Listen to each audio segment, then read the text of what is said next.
1848 সালে William Calvin তাপমাত্রা পরিমাপের যন্ত্র আবিষ্কার করেন। আচ্ছা, ওনার নামের সাথে মিল রেখে এই যন্ত্রকে ক্যালভিন স্কেল বলা হয়। পরে অবশ্য আরো 2 ধরনের যন্ত্র আবিষ্কার হয়েছে। যাই হোক, ক্যালভিন অনেক বড় বিজ্ঞানী ছিলেন। তিনি চুম্বকের গাণিতিক ব্যাখ্যা দিয়েছিলেন। সবচেয়ে মজার ব্যাপার হলো তিনি পৃথিবীর বয়স সম্পর্কে ভূতাত্ত্বিক ব্যাখ্যা দিয়েছেন। পৃথিবীর বয়স সম্পর্কে তিনি ব্যাখ্যা দিয়েছেন? হ্যাঁ, অসাধারণ সব আবিষ্কার, তাই না? হ্যাঁ হ্যাঁ।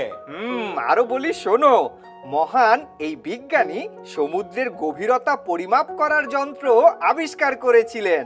এই যন্ত্রের নাম হলো ফ্যাদোমিটার। কি বললে? ফ্যাদোমিটার? আমি ভেবেছিলাম উচ্চারণ করতে গিয়ে তোমার দাঁত পড়ে যাবে। না না, এত সহজ উচ্চারণ, ফ্যাদোমিটার। হ্যাঁ হ্যাঁ হ্যাঁ, তুমি খুব সুন্দর করেই উচ্চারণ করেছো, হ্যাঁ। ফ্যাদোমিটার। আচ্ছা, আমার না আরেকটা বিষয় জানবার আছে। আরেকটা বিষয়? বলো, কি জানতে চাও? এই যে জলবায়ু পরিবর্তন নিয়ে নানা রকম কথা শোনা যায়, এই ব্যাপারটা কি আমাকে একটু বুঝিয়ে বলো তো। ভালো বিষয় জানতে চেয়েছো।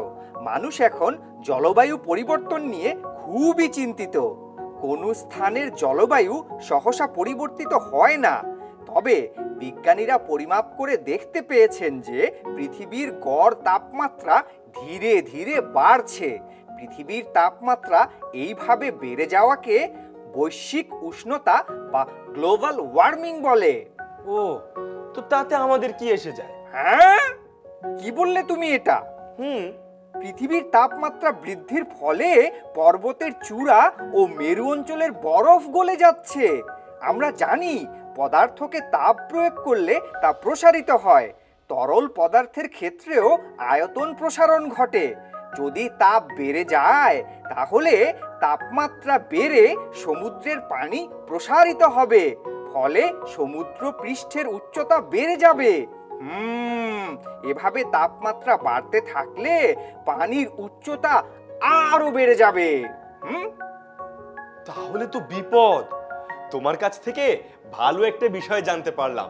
তোমাকে অনেক ধন্যবাদ বিজ্ঞানী ভলস্টাইন। শুধু জানলেই হবে না, জলবায়ু পরিবর্তন সম্পর্কে আমাদের সচেতন হতে হবে সব সময়।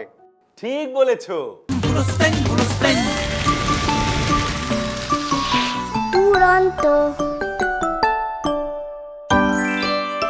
ফেসবুকে ফলো করো এবং ইউটিউবে সাবস্ক্রাইব করো দুরন্ত টিভি।